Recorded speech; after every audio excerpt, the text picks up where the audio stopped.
G'day viewers. In this segment we'll talk about the sliding window algorithm for reliable data transfer. So the sliding window is one of the most well-known algorithms in computer networking. It combines pipelining for performance with reliability. And it does this by building on what we've seen before, the stop and wait algorithm, which used ARQ, automatic repeat request, with a window size of 1. Okay, so let me go back there and start at the beginning. I said that ARQ, automatic repeat request, well, that's a mechanism that provides reliability by retransmitting packets or segments or frames, depending what layer you're operating at, until they're acknowledged by the other side. So it ensures they'll get through. Now with stop and wait, which we saw before, only one message can be outstanding at a time. Here's the time sequence diagram for the normal case where nothing is lost. You can see the sender sends a frame and it numbers it, number 0, and that comes back, and then we're happy. The sender knows that frame has made it to the receiver, so the sender can move on and send the next frame. That's frame 1, and an ACK will come back for it eventually, and so forth. There's a big limitation of stop and wait, however, and that's the fact that only one frame can be outstanding in the network at a given time, at any time. Now, this is fine if we're talking about a local area network, because the propagation delay over a local area network is usually small enough that that sending a single packet fills that network. It uses it well. On the other hand, imagine an internet path where we might have a bandwidth delay which is much greater than one packet. In this case, the packet will only fill a very small portion of the network path and will be using the network inefficiently. This is similar to the picture you can see here, in which there's just this small packet in the midst of a long network path between two hosts. So let's take a look at how much of a limitation this is. Imagine that we have a network with a rate of 1 megabit per second, that's the capacity of the network, and the propagation delay is 50 milliseconds. So the round trip time will be 100 milliseconds. How many packets a second can we transfer reliably over this network using sliding window? Using stop and wait, which will turn out to be a sliding window of size 1. Well, I can see by inspection that if it takes 100 milliseconds, that's 1/10 of a second to send a bit to the other side and back, then at most we'll be able to send 10 packets a second. Now, if every packet is 1250 bytes, chosen so that's 10 kilobits, that is going to be an information transfer rate of 100 kilobits a second. That's not much considering that the network path could handle a megabit per second. So we're only using a fraction of it. We're using about 10% of the network path's bandwidth. Suppose we upgrade the link to be 10 megabits per second because we just want everything to be faster. How many packets could we send? Again, the answer is 10 packets a second. Why? Because they were constrained by the round trip time. The bandwidth really didn't affect them at all. This is going to be the same, 100 kilobits a second. And now it's actually going to be more like 1% of the capacity instead of 10%. So for our fast and long networks, stop and wait really uses them inefficiently. Okay, so sliding window generalizes stop and wait and considers that to be the special case of a window size of 1. With sliding window, we'll allow a window of up to W packets to be outstanding at any given time. By the way, I'll talk for the sliding window about either frames, packets, or segments as is convenient, since this algorithm could be used at either the link, network, or transport layers. We're really using it at the transport layer, that's what TCP does. But since we're building on ARQ and we saw that at the link layer, you'll still see frames, and I'll sometimes talk about packets. Now, with a sliding window and a window of size W, that means we'll be able to send W packets per round trip time. The pipelining here that we're getting by sending multiple packets at once is what's improving performance for us on the network. To use the entire network path, so if I have a rate of 10 megabits per second, to use all of that, then I would want the window to be large enough so that I could send so that it is the same as 2BD expressed in packets. The reason for this is that we said you can send W packets per round trip time. A round trip time is really 2D. If we want to send it the bandwidth, the full rate, then we want to send B bits per second for those RTT seconds. Multiplying it all together, we get 2D up here times B for the bandwidth, which is 2BD. That's the amount of data that can be transferred over the path in one round trip time. So if we set W to that, we'll be able to send at that rate. Let's see what kind of window sizes this implies to get it working. So what window size W would we like to use to fill up the network, to use it to its capacity?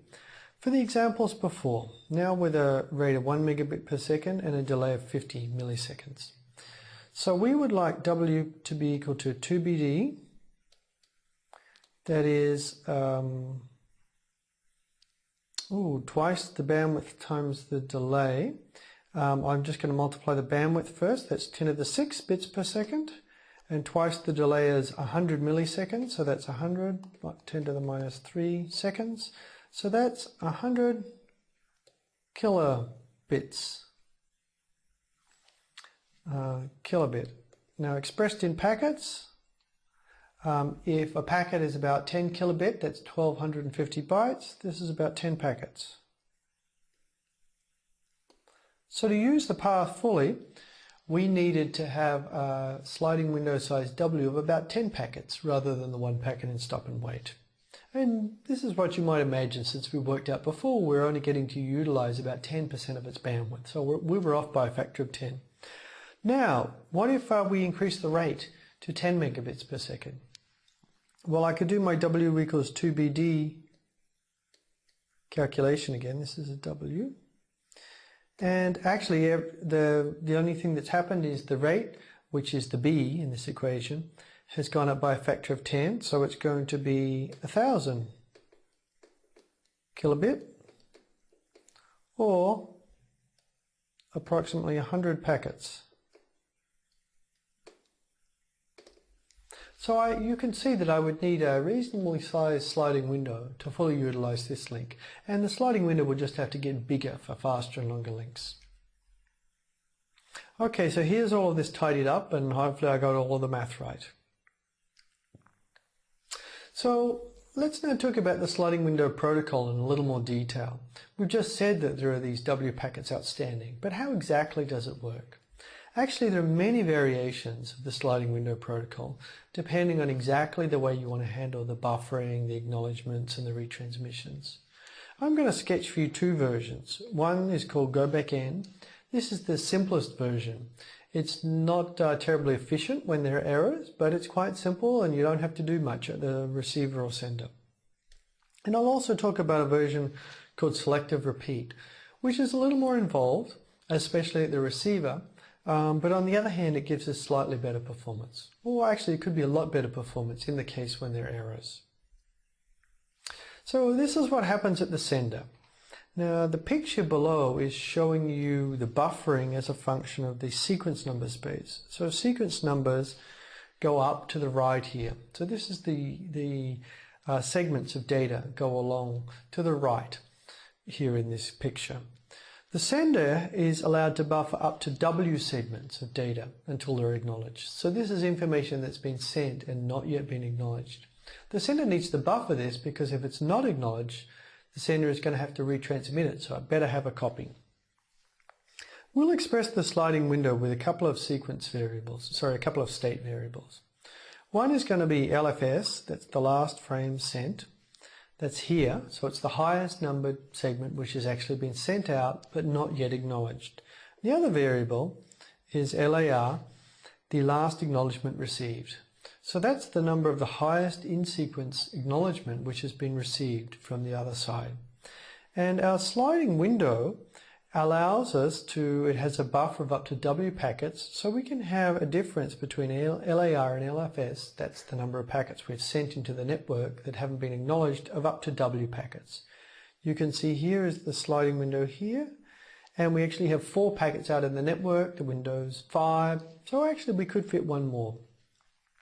All of the segments before the left side of this window, we're finished with them. They've all been sent through the network, acknowledged by the other side. We've got the acknowledgement. They're done. They're finished. And to the right side of this sliding window, there's segments that we can't yet send because our window is not big enough. Okay, so this is the sliding window. It evolves as we send new packets and receive ACKs. So a couple of things could happen here. What could happen? Well, one thing that could happen is the transport layer could accept another segment from the application, and that would be this segment here. And in this case, it can go ahead and send it. Why? Because we only had 4 packets outstanding in the network, and our sliding window size is 5. If we send this one, now we have 5. And you can see I've updated LFS here. I haven't updated LAR because we haven't received any acknowledgements. So now our window is full. At this stage, we can't send any more segments, new segments, into the network until some of the old segments which are in the network are acknowledged. Here's something else that can happen. We can receive the next higher acknowledgement. Now, you might have noticed that LAR has moved along. We actually received an acknowledgement for this packet here, this segment here. So LAR now points here. I've not colored that pink anymore because we can free that buffer and throw it away. So in fact, now we only have these 4 segments outstanding in the network. And you can see that this sliding window is still size 5, but it's slid to the right. That's why it's called a sliding window. It moves along. That's opened up space for us to send one new segment into the network. And there you are. That's how the sliding window is operating in the normal case at the sender. You can see it moving along, sending new segments into the network as old segments are acknowledged. Let's look at what goes on at the receiver, because we just saw the sender half there. And recall I was going to describe 2 different variations for you. The first variation is go back in. And it's very simple. It's actually the simplest sliding window receiver implementation. Here, the receiver only keeps a single packet buffer, segment buffer, to put the next segment in. So it passes, when it gets the next segment, the right segment, it passes it up to the application. So the application sees data in order. All we need here is one state variable, LAS, the last ACK sent. And what we're looking to do is receive a segment which is the next one beyond that. So this is what happens when a segment is received.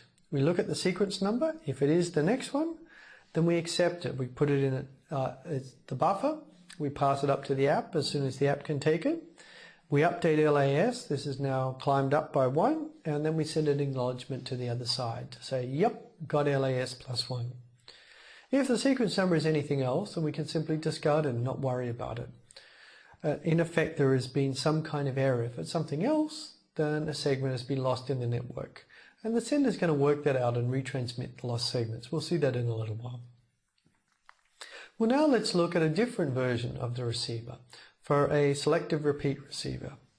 This is a receiver that does a little more work, but can use the network capacity more effectively when there's loss.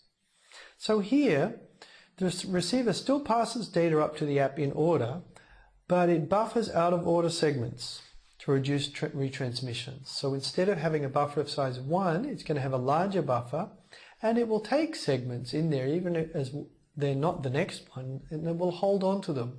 So that way, when it later gets the segment that was missing, it will be able to send those segments up to the application in order. The ACK number we use is still going to convey the highest in order segment that's received. So it's still like LAS. It's that bottom edge of the sliding window. Plus, depending on the variation, it's quite common to send hints about which out-of-order segments have or haven't arrived. This is going to allow the sender to do a better job by understanding what packets or segments might have been lost. TCP actually uses a selective repeat design, and we'll see some of the details later on when we get to TCP. But let me say a little more about selective repeat at the receiver yet. I haven't really said how it works. Here's how it works. It has a buffer for up to W segments. W is the same size as the sliding window. That's the largest number of segments which could be outstanding at any time. And we're going to use the same one state variable, the last acknowledgement sent. When you receive segments, if they fit in the window from the next segment, LAS plus 1, or actually any of the next W segments from +1 to +W, then you buffer them. You put them in the buffer you have. Then you look at your buffer and you see if you have any segments in order, starting at LAS +1 and onwards. If you do, you pass up those in order segments to the app and you update LAS to push it up to the highest segment which has been delivered to the app. And then you send an ACK for this LAS, regardless of whether it's a new LAS because it's moved or it's the old LAS. If it's the old LAS, you're really making the channel a little more reliable by repeating the acknowledgement, so that the sender, even if it's lost some ACKs, since every ACK here is really telling you that you received all segments up to and including this segment, if we get any of them, we have some idea what's going on the other side. We don't have to get them all. Okay, so now we've seen the receiver a little bit. We've seen the sender in the normal case. We haven't seen the sender with retransmissions. What happens when there is loss? Well, this is what happens. In the case of the go back N sender, we can simply use a single timer to detect losses. If a segment is not acknowledged after some timeout, then we assume that it's lost. In that case, all segments after it will have been thrown away by the receiver. So we simply start resending the buffered packets from LAR +1, the next acknowledgement which we wanted to receive. So we're going back N. We're basically going back the whole window, up to the whole window. On the other hand, in a selective repeat sender, because we're buffering packets or segments out of order on the receiver on the other side, we can retransmit them individually. So we can have a timer for each different segment, and when that goes off, we can retransmit that segment if that segment hasn't been acknowledged. The hope here is that we'll resend fewer of the segments, because we might time out and send one segment, but if many other higher segments have been received by the receiver, pretty soon we'll get acknowledgements telling us that these new segments have been received, so we won't need to resend them. Okay, so now you've seen the sliding window operation for a couple of these variations. One more detail I need to tell you about the sliding window is the sequence numbers. Remember, for stop and wait, we simply needed two sequence numbers, 0 and 1, and we can alternate between them. That's not going to work for a sliding window of size W, because there can be more than 2 packets in the window, and we need different sequence numbers for every packet in the window at least. So how many sequence numbers do we need? Well, for selective repeat, if we're sending up to W packets, then they can be outstanding in the network at one time. We need at least W sequence numbers for these outstanding packets. Now we can also, at the same time, the network can be carrying acknowledgements up to W them for earlier packets which were sent with earlier sequence numbers. Altogether, W plus W, we need at least 2 W sequence numbers. Turns out with go back N, you can need fewer, because we won't have all of those ACKs outstanding at a time. We can only have, an ACK for one thing outstanding at a time. But it doesn't worry too much, because usually we would not get too tight on the number of sequence numbers we need. Typically, sequence numbers would be implemented with an n-bit counter. That's a number that would simply climb up to some power of 2, and just as it is about to get there, it will wrap and go to 0 again. So for instance, an 8-bit counter might count up to 255, 253, 254, 255. That's the highest number you can represent with 8 bits, and then it will wrap and go down to 0, 1, 2, 3 again, and so forth. So it's a modulo counter. As long as we have enough bits to cover the range here, we'll be fine with our sequence numbers. And finally, just to show you a little more about how sliding windows work, we're going to look at a sequence time plot for the sliding number sequences. This graph shows the evolution over time on the y-axis of the sequence number. Time on the x-axis of the sequence number on the y-axis. Now if you look at these curves, this blue curve gives you a line for the transmissions of the sender. And you can see here that the sequence numbers are going up over time. Over time, it's sending newer, more highly numbered segments. There's also another staircase here, and that's for the receiver. These are the acknowledgements coming back. And you can see that after some delay, the ACKs come back for the same number of packets that were already sent. This delay here, sorry, this is when the receiver sends the ACKs. This delay will be D, or the round trip time on 2, because it will take about that long for the segment to go through the network for it to be acknowledged. So that's how you read these diagrams. And now something funny is happening here. We'll look at that in just a minute. Okay, so let's look at it. This is a hypothetical sequence number plot for a go back in scenario. If everything's going fine and there's no loss, we have these two parallel lines or staircases. They're going in fine steps going up. We're sending and we're being acknowledged a short while later. But now something funny happens here. What happens here? Well, we must have loss. That's because the acknowledgement number stops going up. So something's been lost and there's a hole in the receiver. There's some, well, since this is a go back in scenario, the receiver couldn't get the next ACK, and so it's not sending further ACK. So this ACK number is not climbing. What's going to happen then? Well, when maybe this segment was sent, there's no ACK that comes back for it. After some amount of time, this is a timeout, the receiver will work, the sender will work out there's a problem. This timeout is going to be approximately the RTT. I mean, that's the minimum it could be, because that's the shortest amount of time you could take to send a packet and get an ACK back from the other side. So a timeout needs to be longer than that. The RTT is the minimum. But you can see here, if 1/2 was the delay, this is about 2D, which is the RTT.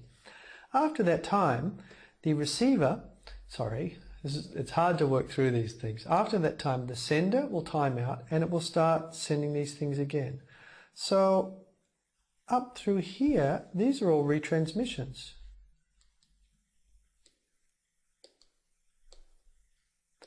That is, they're segments which we sent previously and we're now sending them again.